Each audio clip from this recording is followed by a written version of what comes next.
अब जैसे मैं बना मुख्यमंत्री बनना बाकी था।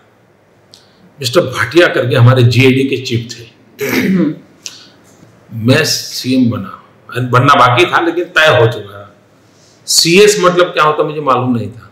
सी मतलब क्या, एस मतलब क्या, तो मेरा कोई लेना देना नहीं था। तो जीएडी क्या होता है हमें मालूम नहीं था जी। तो मुझे वो हमारे कार्यकर्ता ने कहा कि जीएडी के चीफ आए, तो मैंने गौर सुना क्योंकि मैं इन शब्दों से परिचित नहीं था। तो बोले मिस्टर भाटिया करके आए, तो मुझे लगा कोई संत वंत होंगे कोई। जीओडी मैंने सुना, मैं बताता हूँ रियली मेरे मन की स्थिति बताता हूँ। तो मैं खड़ा हो गया, वही चीजें वो चखवा वगैरह ठीक ठाक की मैंने को बुलाइए। तो आए तो पैंट शूट में थे। बोले आपका परिचय? बोले मैं भाटिया हूँ। और बोले बैठिए। वो बैठ नहीं रहे थे। बैठिए, नहीं बैठता। फिर मैं बैठा, उसके बाद वो बैठे। तो वो ब्यूरोक्रेटिक डिसिप्लिन वाले थे। हमें ये सब ज्ञान नहीं था, हमसे उम्र में भी बड़े बड़े दिखते थे वो। और बोले साहब मैं यहाँ जीएडी का डिपार्टमेंट देखता हूँ। जीएडी माने? GAD general administration. तो बोले मैं इसका चीफ हूँ। उस डिपार्टमेंट में क्या आता है वो भी हमें मालूम नहीं था। हम उसको शब्दों को भी समझने की कोशिश करते थे। मैं मेरा बिगिनिंग बताता हूँ।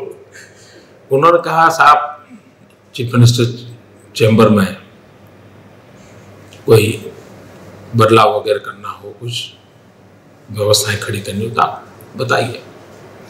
मैंने कहा देखो भाई, मैंने जो चीफ मिनिस्टर चैम्बर देखा नहीं है, अंदर क्या है। आप कभी केशु भाई के जमाने या कभी नहीं आए? नहीं, कभी नहीं। पर आप तो मतलब you were a very important part of the organization. हाँ, लेकिन मैं सरकार से बहुत दूर रहता था। अच्छा। मैं दिल्ली में रहा, रूलिंग पार्टी का मैं जनरल सेक्रेटरी था। लेकिन आपने मुझे दिल्ली में कभी किसी गलियारों में कहीं फोटो में नहीं देखी होगी, अटल जी के जमाने में। लेकिन मुझे बाद में पीएमओ में मैंने अटल जी का चैम्बर तब देखा जबकि मुझे स्पोक्स पर्सन के नाते काम आया मेरे सर पे। तो रूलिंग पार्टी के स्पोक्स पर्सन के नाते स्वाभाविक है कि मुझे पीएमओ से टच में रहना पड़ता था, क्योंकि रोज उसी संबंध में कुछ मीडिया को कहना पड़ता था। तब जाकर मैं पीएमओ में गया और पहली बार मैंने अटल जी की चैम्बर देखी। अटल जी की चैम्बर देखी तब भी मन में ये था, अच्छा ये जगह है जहाँ नेहरू बैठते थे, लाल बहादुर शास्त्री बैठते थे। ये सब मेरे मन में विचार आए थे मैं जब पहली बार अटल जी की चैम्बर में गया था। तो मैं इतना इन चीजों से काफी दूर रहा था मेरे जीवन में, और मुझे कोई कभी मोह भी नहीं था। मैं दिल्ली में भी रहता था तो एक खटिया थी मेरे पास, बस बाकी कुछ नहीं। पानी तांबे के घड़े में पानी पीता था, तांबे का घड़ा था, और कुछ नहीं। एक रूलिंग पार्टी का महासचिव। और मैं एक घटना बताऊंगा बड़ी, ये लक्ष्मी मित्तल के पिताजी को मुझे याद कराना, आपको आश्चर्य होगा। लक्ष्मी मित्तल के पिताजी की घटना। खैर वो तो उन्होंने मुझे कहा कि नरेंद्र भाई चीफ मिनिस्टर के नाते आप कुछ बता। मैंने कहा भाई मैं चैम्बर देखा नहीं है, अंदर क्या होता है क्या नहीं हमको मालूम नहीं है। लेकिन मैंने कहा मैंने सुना है कि केशु भाई की जो चेयर है वो काफी रॉयल और बड़ी, वो राजा महाराजा टाइप है। मैंने कहा वो अगर बदल सकते हो तो बदल देना, लेकिन कोई नई चेयर मत लाना। कहीं डिपार्टमेंट में एक आध पड़ी होगी तो वो रख देना, नई मत लाना। डिपार्टमेंट में पड़ी हुई कोई रख देना। इन वाक्यों को पूरे सचिवालय में स्प्रेड होने में 1 घंटा भी लगा नहीं। सबके लिए आश्चर्य था कि एक आदमी कहता है खर्चा मत करो, अभी तो मुख्यमंत्री बना है, तो ये कोई दूसरी मिट्टी का है। That was the first message मैं बताता हूँ। सरकार को मेरा पहला मैसेज वो था। दूसरा जो मैसेज है वो बड़ा इंटरेस्टिंग है। चीफ सेक्रेटरी मिलने आए हैं, मिस्टर सुब्बाराव थे। तो आए, वो भी आयु में बड़े थे, उनका तो शरीर का स्ट्रक्चर भी ऐसा था कि वो काफी उम्र से ज्यादा बड़े दिखते थे। हमने बड़ी स्वागत किया, उनको बिठाया, तो वो मुझे साफ साफ करने लगे। अब हमने जिंदगी में साफ शब्द सुना नहीं था। हम भाई शब्द ही सुने हुए थे या जी शब्द सुने हुए थे, नरेंद्र जी या भाई साहब, ऐसा ही सुना था। साहब सब तो मेरे लिए नया था, तो आई वाज नॉट कंफर्टेबल। किस भाषा में बात करते थे? ये गुजराती। अच्छा, हाँ, Gujarati. It was already established that officers will speak Gujarati. हाँ, वो पहले से ही था यहाँ। और मैंने देखा है कि उन लोगों की वो डेमोक्रेटिक अपना ब्यूरोक्रेटिक डिसिप्लिन में है, ये वो करते, संभाल करके वो करते हैं। मेरी कठिनाई है कि मैं गुजराती से हिंदी पर कब चला जाता हूँ मुझे पता नहीं रहता है। वो उल्टा मेरी तरफ है। तो मुझे वो कहने लगे कि साहब आपको सीएम को स्टाफ रखना होगा। तो मैंने कहा भाई स्टाफ तो होगा ना, सीएम का स्टाफ नहीं होता है क्या? तब उन्होंने मुझे समझाया कि साहब ऐसा नहीं होता, ऐसा होता है। आप that every chief minister is allowed certain number of officers of his own choice. हाँ, ये उन्होंने मुझे बताया। मैंने कहा भाई मैं यहाँ किसी को पहचानता नहीं, किसी को नहीं जानता, आप खुद ही तय करके मुझे दे दीजिए।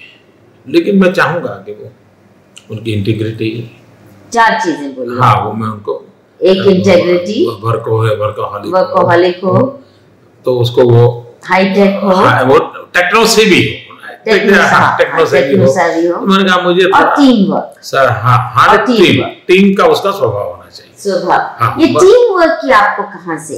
देखिए मैं मूलतः आरएसएस से जुड़ा हूँ। आरएसएस की पूरी व्यवस्था का एक हिस्सा यही है, टीम फॉर्मेशन। और मेरी जिंदगी ही पूरी ह्यूमन रिसोर्स मैनेजमेंट में गई है। ह्यूमन रिसोर्स मैनेजमेंट मतलब संगठन करना, लोगों को जोड़ना, लोगों को मोटिवेट करना, लोगों को काम में, यही मेरा मुख्य काम रहा है जीवन भर। बीजेपी में आया तब भी मैं इसी पर बल देता था कि कार्यकर्ताओं को तैयार करो, टोली बनाओ, काम में लगाओ, योग्यता के अनुसार उनको काम दो, यही मेरा मुख्य काम रहता था। तो व्यक्ति को जानना, पहचानना, उसकी कठिनाइयों को समझना, उसको काम में लगाना, यही मूलतः मेरी ट्रेनिंग वही हुई है, तो मैं उसी को करता। आपको कोई फॉर्मल ट्रेनिंग तो नहीं है ह्यूमन रिसोर्स मैनेजमेंट की? मैंने कॉलेज कुछ देखा नहीं है। नहीं, मतलब जैसे मैनेजमेंट ट्रेनिंग ये वो, you didn't go into all that, but just from personal। लेकिन मैं सीएम बनने के बाद मैंने पहला काम किया था, आईएम में हम पढ़ने गए थे। हाँ, सारा का सारा चालाओं में। मुझे ब्लैक टी ना, दूध वगैरह नहीं। तो हम गए थे आईएम में पढ़ने के लिए, तो वो हमने वहीं से शुरू किया था। फिर वो मुझे अवसर मिले, जब पहली बार फाइल आई तो मैं यहाँ शायद पीके मिश्रा थे। पीके मिश्रा, हाँ, वो मेरे पहले प्रिंसिपल सेक्रेटरी थे। तो उनका शरीर ऐसा है कि मैं कभी इम्प्रेस नहीं हो सकता, लेकिन वो इतने सरलता से चीजों को ले जाते थे, वो करवा लेते थे। फर्स्ट टाइम मुझे लगा कि एक ब्यूरोक्रेट क्या लाइफ होता है, वो मुझे समझने का अवसर मिला उनसे। उन्होंने मुझे बताया कि आपको यहाँ साइन करना है। मैंने क्या किया, फाइल दी तो मैं देखने लगा। फाइल लाए, मैं देखने लगा। मैंने कहा भाई इतना फाइल मैं कब पढ़ पाऊंगा, और आप तो कहते हैं साइन करो। मैंने कहा मैं पढ़े बिना साइन कैसे कर सकता हूँ? तो उसने मुझे समझाया कि साहब ये मेन चीजें होती है, आप इस पर नजर कीजिए। तो मैंने पढ़ा तो मुझे समझ नहीं आया। मैंने कहा मुझे ब्रीफ कीजिए क्या होता है, कैसे, मुझे समझाइए आप। और मुझे याद है जैसे एक छोटे बच्चे को सिखाते हैं, मुझे पीके मिश्रा ने सिखाया था। फिर मैंने अपना जेब से पेन निकाली, बोले साहब आपकी पेन नहीं चलेगी, लाल कलर से करना पड़ेगा। वो पेन ले गए थे, इस कलर से करना। तो मैंने पूछा ये कलर क्यों अलग मेरा, ये ग्रीन क्यों, ये ब्लू, सब मुझे समझाया कि इस लेवल का ऑफिसर इस कलर से साइन करता है। यानी मेरा इस प्रकार से मेरा शुरू हुआ है।